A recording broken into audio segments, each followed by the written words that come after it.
British Columbia is a massive Canadian province with a larger total land area than that of Oregon, Washington, and California combined, yet with a population only slightly larger than the city of Los Angeles.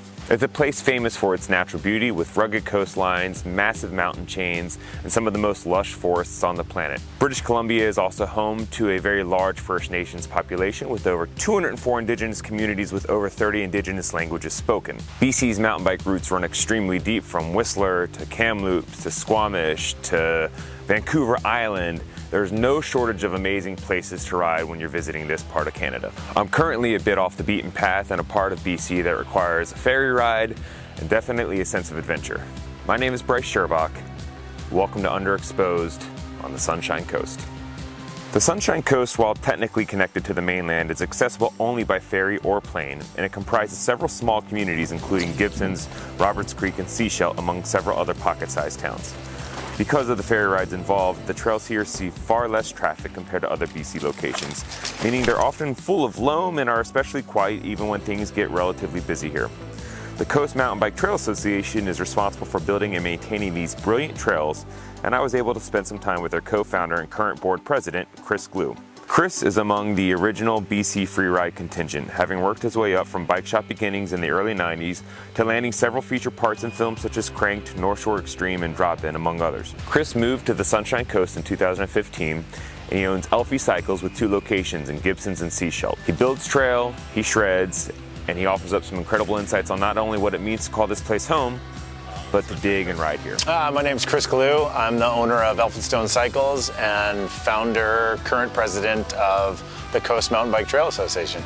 You know, I was never that talented, you know, as far as being a sponsored pro athlete, but love building trails. So I often got a lot of video parts because I'd built all my own segments. Growing up, since before I was born, we always had a family cabin up in the Sunshine Coast. So I had experience riding over here and had come, you know, from the North Shore to ride the Sunshine Coast, just different style of terrain and the dirt over here on the Sunshine Coast. You know, what I'd seen, you know, my predecessors like the Coastal Crew, you know, Dylan and Curtis and Paul Cooper and, you know, some of the other more prominent builders here. I mean, what they were doing here was inspiring. And, you know, being a trail builder since the 90s, I obviously wanted to come here and be a part of that.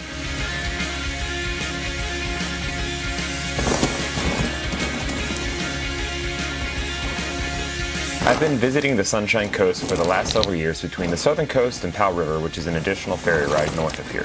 There's a lot to love about this place, between the year-round riding, the amazing landscape, rad people, and of course world-class riding without the world-class crowds. The dirt here is straight out of a dream, and when you pair it with the creative trail layout and designs that this place has so much of, well, it's easy to find yourself on a ferry headed here time after time.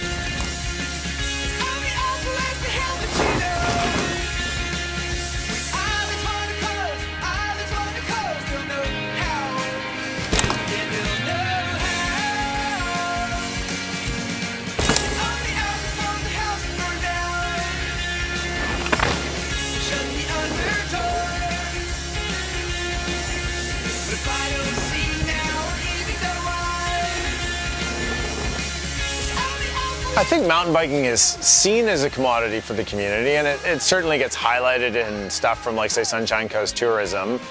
And, you know, I think people are trying to make sure that it is something that's highlighted, but I think it's underutilized. I don't think we've really scratched the surface of what the potential that recreation tourism can do for a small town like ours. I mean, we're an atypical town that used to be a logging town, and we don't have a lot of other big industries. So, you know, I really think, you know, the future of our local economy is going to be tied to tourism and recreation. What's interesting about trail building and trail builders is we're generally just so driven to do it that, you know, it's like a calling, right? You have no choice but to become a steward for it if you fall in love with mountain biking. You know, different brands are trying things, like you're seeing stuff, whether it's, you know, soil searching with Specialized or Pay Dirt with Santa Cruz. Those are 2 that are really front of mind, where they're doing a lot more than a lot of other brands. But for the most part, you know, the brands don't do enough. And I empathize, like, especially we are in industry headwinds right now, and it's difficult to pinpoint where there's going to be the most return or a sustainable way to support and engage in trail building and trail stewardship. But if there's no mountain bike trails, there's no mountain biking. Trail work on the Sunshine Coast is a bit of an interesting proposition. While Sprockets Park in Gibsons is a fully above-board trail network, much of what you're riding throughout the southern Sunshine Coast is technically rogue. That said, most of even those trails are recognized as long-standing with no real threat of being shut down.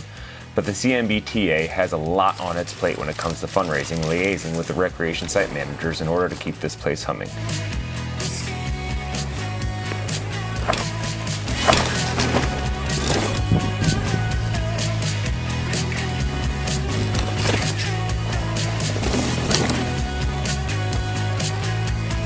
Why do you care so much? Why does mountain biking mean so much to you? Why do I do it all? Why does mountain biking mean so much to me? Like, super tough question. I mean, I guess the only answer is go mountain bike some awesome trails and you'll find out. I think once you experience, riding great trails and what that feels like, you're gonna want to do more of it. You're gonna want to protect it. You're gonna want more people to experience it. I mean, I think it's how many sports, activities can you do from when you're a kid till you're 70, 80, who knows, maybe 100, right? Trail is a piece of art, really, and it's a piece of art that people get to engage with. You can ride it fast, you can ride it slow, you can build options or no options. It's really just limited by your creativity, right? In my case, it's just what I've been doing forever and love it and couldn't think of not doing it. But I really think it starts with experiencing great trails. And then once you get a taste of that, you just never want to stop experiencing that.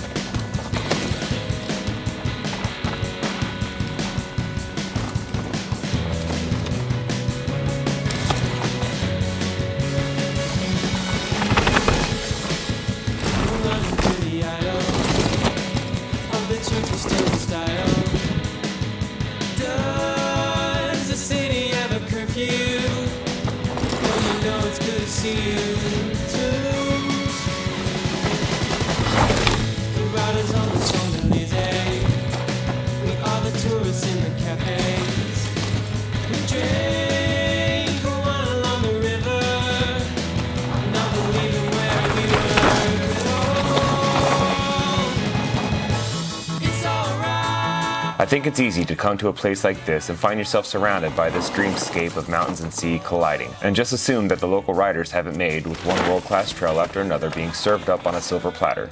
But if you take some time to chat with locals, you see just how much sweat equity is put into the trails and trail access. I'd like to thank Chris and the rest of the CMBTA for all of their amazing work as well as their hospitality. Yes, the trails are so good that you're constantly thinking about the next time you can hop on a ferry to explore them, but it's really the people who call this place home that make it such an easy decision to do exactly that.